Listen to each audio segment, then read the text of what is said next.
নমস্কাৰ মই পল আৰু আপোনালোকে চাই আছে ডিজিটেল আসাম আমি আলোচনা কৰি আছো CTET Assamese ল্যাঙ্গুৱেজ প্ৰিপাৰেচন CTETৰ অসমীয়া ভাষাৰ প্ৰস্তুতি আৰু আজিৰ ভিডিঅ'টিত আমি আলোচনা কৰিম শিক্ষণ মাধ্যম আৰু ইয়াৰ সঁজুলিসমূহৰ বিষয়ে হয় বিগত CTET এক্সাম সমূহত এই টিচিং লাৰ্নিং মেটেৰিয়েল বা শিক্ষণ সঁজুলি বা ইয়াৰ মাধ্যমসমূহৰ ওপৰত বহুকিটা কোৱেশ্চন আহিছিল গতিকে আমি কোৱেশ্চন বিলাক ডিসকাস নকৰো এই ভিডিঅ'টিত ইয়াৰ পিছৰ ভিডিঅ'টিত আমি ডিসকাস কৰিম ইয়াৰ কোৱেশ্চনসমূহ যিমান বিলাক কোৱেশ্চন আহিছিল বিগত এক্সাম সমূহত সকলো বিলাক কোৱেশ্চন আমি এই ভিডিঅ'টিত ডিসকাস কৰিম কিন্তু এই ভিডিঅ'টিত আমি জানিম যে শিক্ষণ মাধ্যম কি আৰু ইয়াৰ সঁজুলিসমূহ কি এতিয়া আপোনালোকে ইয়াতে চাব যে শিক্ষণ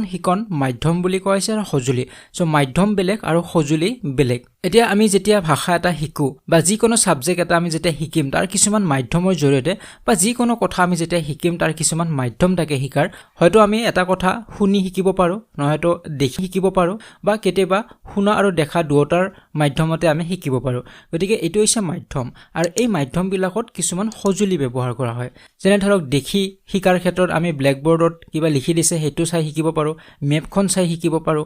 বা এখন ছবি এখন চাই আমি শিকিব পাৰো গতিকে এইবিলাক হৈছে তাৰ সঁজুলি গতিকে এই তিনিটা আমি ইয়াতে মাধ্যমৰ কথা পাম এটা মাধ্যম হৈছে শ্ৰৱণমূলক মাধ্যম যাক অডিও মোড বুলি কোৱা হয় শ্ৰৱণমূলক মাধ্যম আনটো হৈছে দৃশ্যমূলক মাধ্যম ভিজুৱেল আৰু তৃতীয়টো হৈছে দৃশ্য শ্ৰব্যমূলক মাধ্যম অডিও ভিজুৱেল এতিয়া শ্ৰৱণমূলক মাধ্যম মানে যিবিলাক আমি শুনি জ্ঞান অৰ্জন কৰো শ্ৰৱণ ইন্দ্ৰিয়ৰ জৰিয়তে লক্ষ্য বস্তু আৰু মগজুৰ মাজত সংযোগ সাধন কৰি কোনো এটা বিষয় সম্পৰ্কে জ্ঞান আহৰণ কৰাৰ প্ৰক্ৰিয়াকে শ্ৰৱণমূলক মাধ্যম বুলি কোৱা হয় এতিয়া শ্ৰৱণ ইন্দ্ৰিয়ৰ জৰিয়তে মানে কাণৰ জৰিয়তে আমি যিবিলাক কথা শুনো সেই কাণেৰে শুনি আমাৰ মগজুত যায় মগজুত আমাৰ সংযোগ হয় সংযোগ সাধন হয় আমি এটা বিষয় সম্পৰ্কে জ্ঞান আহৰণ কৰো গতিকে এই যেটো প্ৰক্ৰিয়া বা এই যেটো মাধ্যম এই মাধ্যমটো কোৱা হয় শ্ৰৱণ যেহেতু শ্ৰৱণৰ জৰিয়তে আমি শিকিছো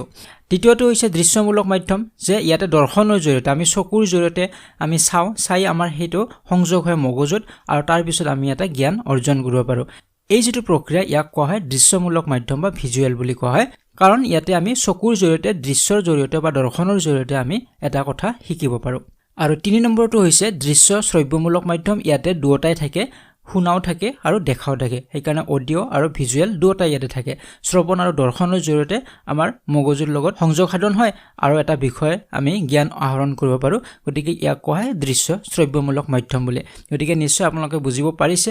যে এই তিনিটা মাধ্যম আছে মাধ্যমকিটা মনত ৰাখিব এটা হৈছে শ্ৰৱণমূলক মাধ্যম এটা দৃশ্যমূলক মাধ্যম আৰু এটা দৃশ্য শ্ৰব্যমূলক মাধ্যম এতিয়া এই মাধ্যমবিলাকত কি আমি সঁজুলি ব্যৱহাৰ কৰিব পাৰো সেই বিষয়ে আমি ইয়াত আলোচনা কৰিব লাগিব এতিয়া ইয়াৰ সঁজুলিসমূহ আলোচনা কৰাৰ আগতে আমি জানিব লাগিব মাল্টিমিডিয়া কি ইয়াৰ ওপৰতো কোৱেশ্চন আহিছিল বিগত সময়ছোৱাত আৰু CDP তো আপোনালোকে ইয়াৰ ওপৰত কোৱেশ্চন পাব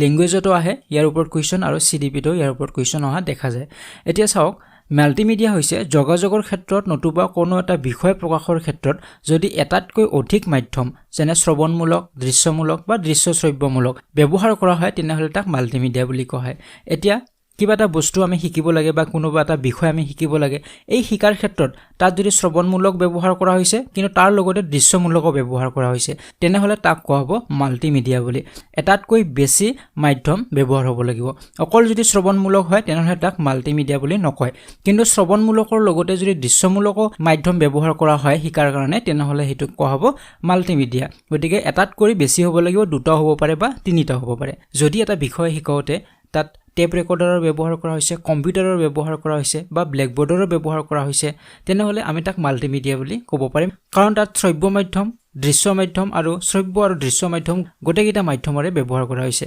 গতিকে ইয়াক মাল্টিমিডিয়া বুলি কোৱা হ'ব নিশ্চয় বুজিব পাৰিছে মাল্টিমিডিয়া কি বুলি প্ৰশ্ন আহিব পাৰে মাল্টিমিডিয়াৰ ওপৰত এতিয়া নেক্সট আমি জানিম যে প্ৰথম যেটো আমাৰ মাধ্যম আছিল শ্ৰৱণমূলক মাধ্যম ইয়াত কি অন্তৰ্গত সঁজুলি আছে শ্ৰৱণমূলক মাধ্যমত আমি কি সঁজুলি ব্যৱহাৰ কৰিব পাৰো এতিয়া শ্ৰৱণমূলক মাধ্যম মানে কি আপোনালোকে গম পালে এতিয়া আমি ডাইৰেক্টলি আলোচনা কৰিম সঁজুলিসমূহৰ বিষয়ে এতিয়া এই সঁজুলিবিলাকৰ কিয় প্ৰয়োজন হয় কাৰণ এই সঁজুলিবিলাকৰ জৰিয়তে আমি সেই বিষয়টো শিকাৰ ক্ষেত্ৰত আমাক সহায় কৰে সঁজুলিবিলাকে যি বিষয় আমি শিকিব বিচাৰিছো সেই বিষয়টো যেটো জটিলতা থাকে সেই জটিলতাটো কম কৰি দিয়ে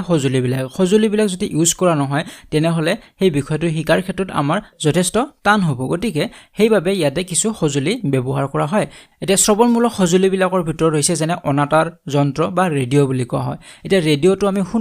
শুনাৰ লগত জড়িত গতিকে যেতিয়া আমি শ্ৰৱণমূলক মাধ্যমৰ জৰিয়তে কিবা এটা বিষয় শিকো তেতিয়া আমি ইয়াত সঁজুলি হিচাপত অনাতাঁৰ যন্ত্ৰ বা ৰেডিঅ' ব্যৱহাৰ কৰিব পাৰো এতিয়া ৰেডিঅ'ৰ জৰিয়তে আমি বিভিন্ন বিষয় আমি শুনিব পাৰো বা তাৰ পৰা আমি শিকিব পাৰো এতিয়া আমি বাতৰি শুনিব পাৰো নাটক শুনিব পাৰো সাধু কথা শুনিব পাৰো তেনেধৰণৰ বিভিন্ন কথা আমি শুনি শিকিব পাৰো ঠিক তেনেদৰে টেপ ৰেকৰ্ডাৰৰ জৰিয়তে আমি শুনিব পাৰো এটা লেকচাৰ আমি টেপ ৰেকৰ্ডাৰৰ জৰিয়তে ৰেকৰ্ড কৰি আমি পিছত বাৰে বাৰে শুনিব পাৰো গতিকে এই টেপ ৰেকৰ্ডাৰটো এটা শ্ৰৱণমূলক সঁজুলিৰ ভিতৰত পৰে তাৰ পিছত আছে কেছেট বা সিডি আদি এই গোটেইবিলাক হৈছে শুনাৰ লগত জড়িত এটা মনত ৰাখিব যিবিলাক সঁজুলি শুনাৰ লগত জড়িত সেইবিলাকহে শ্ৰৱণমূলক মাধ্যমৰ সঁজুলি হ'ব গতিকে অনাতাঁৰ যন্ত্ৰত আমি দেখা নাপাওঁ শুনা পাওঁ গতিকে সেইভাবে এইটো শ্ৰৱণমূলক হয় টেপ ৰেকৰ্ডাৰত আমি দেখা নাপাওঁ শুনা পাওঁ সেইভাবে এইটো শ্ৰৱণমূলক মাধ্যমৰ অন্তৰ্গত হ'ব এইখিনি আছিল শ্ৰৱণমূলক মাধ্যমৰ সঁজুলিসমূহ এতিয়া আমি নেক্সটত চাম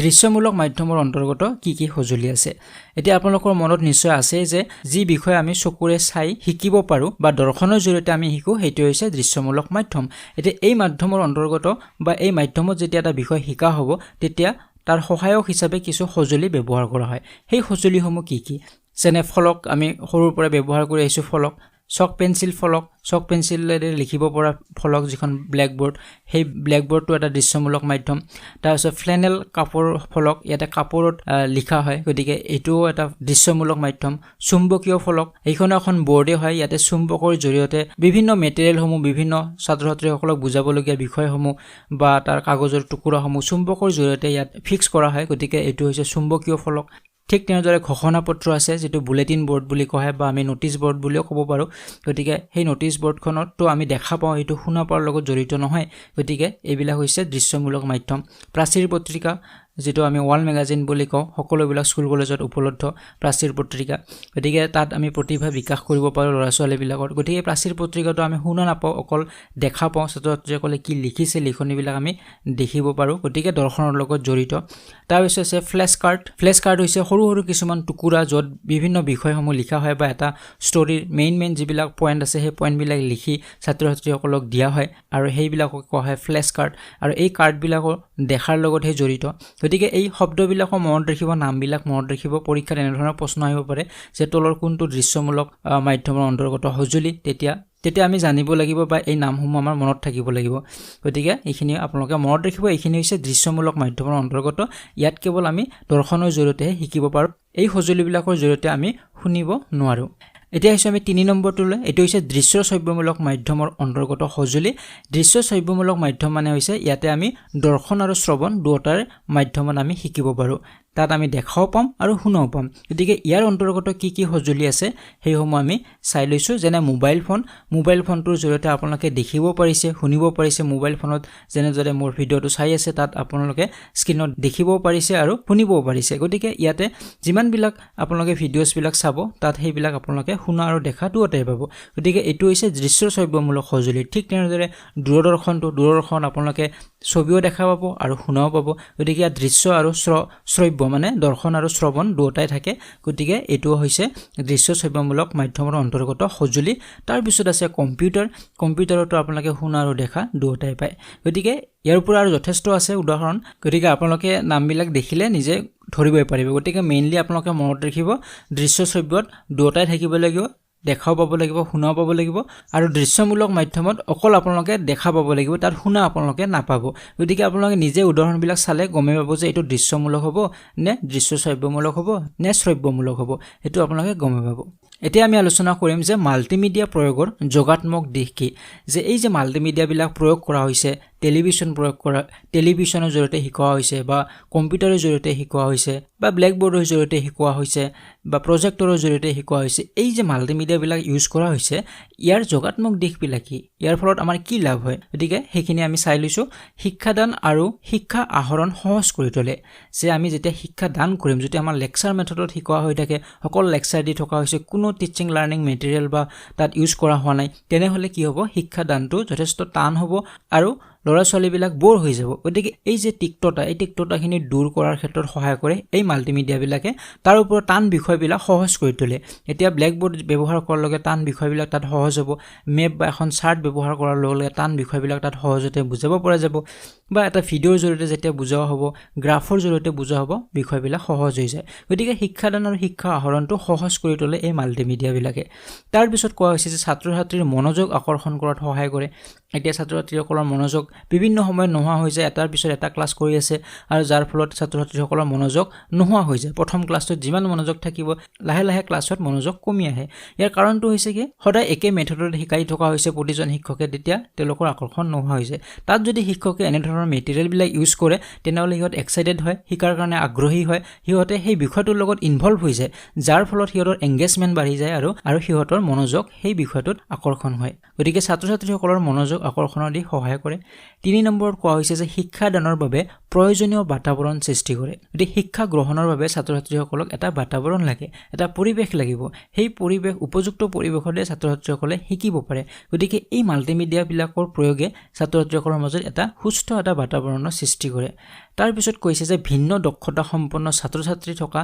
শ্ৰেণীকোঠাৰ বাবে উপযুক্ত যে বেলেগ বেলেগ দক্ষতা যেতিয়া ছাত্ৰ-ছাত্ৰী থাকিব এটা ক্লাছৰুমত সকলোবিলাক সমান নহয় কোনোবাই বহুত জানে কোনোবাই কম জানে আৰু কোনোবাই একেবাৰে নাজানে এনে ধৰণৰ ছাত্ৰ-ছাত্ৰী থাকে বিভিন্ন দক্ষতাৰ ছাত্ৰ-ছাত্ৰী থাকে গতিকে এনে ধৰণৰ ভিন্ন দক্ষতা সম্পন্ন যদি ছাত্ৰ-ছাত্ৰী থাকে তেনেকুৱা শ্ৰেণীকোঠাত ই বেছি উপযোগী হয় কাৰণ জটিল বিষয়বিলাকো সহজভাৱে বুজাই দিয়া হয় এই মাল্টিমিডিয়া বিলাকৰ জৰিয়তে গতিকে সেই ক্লাছৰুমটোত যিবিলাক কম দক্ষতা সম্পন্ন ছাত্ৰ-ছাত্ৰী আছে তেওঁলোকৰো বুজাত সুবিধা হয় তাৰ পিছত কৈছে যে বিমূৰ্ত ধাৰণাবোৰক মূৰ্ত কৰি তোলে যে যিবিলাক বুজিব টান সেই বিষয়বিলাক সেই ধাৰণাবিলাক বুজাত সহজ হৈ যায় এতিয়া কিছুমান এনেকুৱা বিষয় আছে যিবিলাক আপুনি মুখেৰে কৈ বুজাব নোৱাৰিব বা সিহঁতক সেই ধাৰণাখিনি অনুভৱ কৰিব নোৱাৰিব গতিকে তেনেকুৱা বিষয়সমূহ তাত গ্ৰাফৰ জৰিয়তে বা ভিডিঅ'ৰ জৰিয়তে বা ছবিৰ জৰিয়তে যেতিয়া দেখুওৱা হ'ব তেতিয়া এই বিমূৰ্ত ধাৰণাবিলাক সিহঁতৰ মূৰ্ত কৰি তুলিব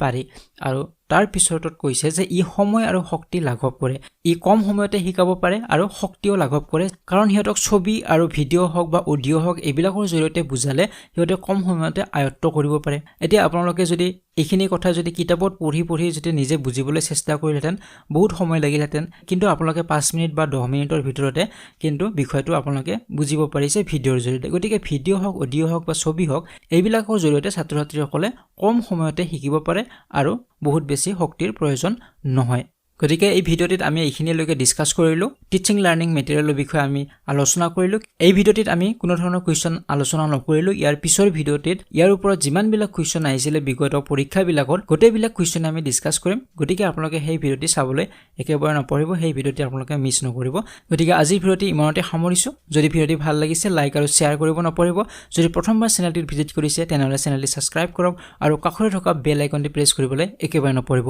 পৰৱৰ্তী ভিডিঅ'ত পুনৰবাৰ লগ পোৱাৰ আশাৰে আজিলৈ বিদায় লৈছো